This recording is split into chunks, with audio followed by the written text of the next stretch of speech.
পার্কস্ট্রিটে ভুয়ো ভারতীয় নথি সহ বাংলাদেশি গ্রেফতারের ঘটনা। পাসপোর্ট যাচাই নিয়ে এবার সতর্ক কলকাতা পুলিশ। পুলিশ ভেরিফিকেশনের পরও কিভাবে জাল নথিতে পাসপোর্ট তৈরি, পুলিশের পাসপোর্ট অফিসারদের উদ্দেশ্যে লালবাজারের নয়া নির্দেশ। পাসপোর্টের ঠিকানা সশরীরে যাচাইয়ের নির্দেশ অফিসারদের। পিয়ালি মিঠু আমাদের প্রতিনিধি রয়েছেন আমাদের সঙ্গে। পিয়ালি, ঠিক কি অভিযোগ, কি কি নকল বা জাল নথি উদ্ধার হয়েছে?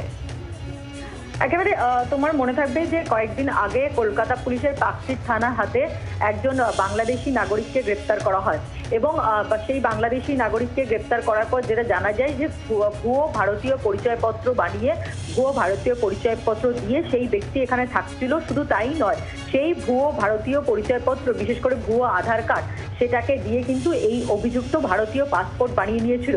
এর পরপরই কিন্তু সতর্ক লালবাজার গতকালকে কলকাতা পুলিশের হেডকোয়ার্টার সমস্ত থানা এবং এসপিওর অফিসারদের উদ্দেশ্যে নয়া নির্দেশ জারি করেছে।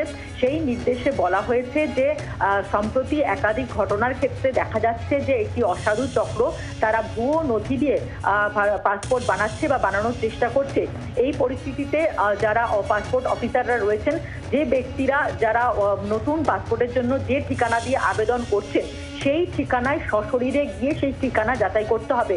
নিয়ম হচ্ছে, যখন কলকাতা পুলিশের কমিশনার ছিলেন রাজীব কুমার, তখন কিন্তু যাতে বহু ক্ষেত্রে পাসপোর্ট ভেরিফিকেশনে পেন্ডিং পড়ে থাকতো, সেই কারণে অনলাইনে পাসপোর্ট ভেরিফিকেশনের একটা পদ্ধতি চালু হয়েছিল এবং অনলাইনে সমস্ত নথি আপডেট হওয়ার পর এসপিওর পাশাপাশি বিভিন্ন থানাতে একজন করে পাসপোর্ট অফিসারকে নোডাল অফিসার হিসেবে চিহ্নিত করা হয় এবং অনলাইনে যাবতীয় নথি আপলোড হবার পর নিয়ম হচ্ছে সেই ঠিকানাতে গিয়ে সংশ্লিষ্ট পাসপোর্ট অফিসার তিনি গিয়ে ভেরিফাই করবেন। কিন্তু বহু ক্ষেত্রেই যেটা দেখা যায় যে পাসপোর্ট অফিসাররা, থানার অফিসার হোক বা এসপিওর অফিসার, তারা সশরীরে গিয়ে সেই ঠিকানা, যে ঠিকানা দিয়ে আবেদন করা হচ্ছে, সেখানে সশরীরে না গিয়ে ভেরিফাই না করে থানাতে আবেদনকারীকে ডেকে নিচ্ছে এবং এক্ষেত্রেই কিন্তু ফাঁক করে সুযোগ নিচ্ছে একটি চক্র। এবং তুমি এক্ষেত্রে দেখতেই পেলে যে সেলিম মতব্বর, সে দিল্লির একটি আধার কার্ড দিয়েছিল যার কোনো রকম বাস্তবতা নেই, এমনকি রাজস্থানের বার্থ সার্টিফিকেট দিয়েছিল এবং এইভাবে ভুয়ো নথি দিয়ে আসল পাসপোর্ট হাতিয়ে নেওয়ার চেষ্টা করছে একটি চক্র। এবং সেই কারণেই পাসপোর্ট ভেরিফিকেশন নিয়ে সতর্ক লালবাজার।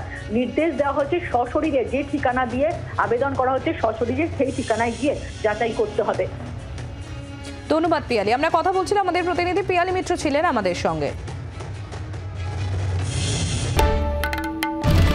বাংলার আওয়াজ, বাঙালির আবেগ, জি 24 ঘন্টা।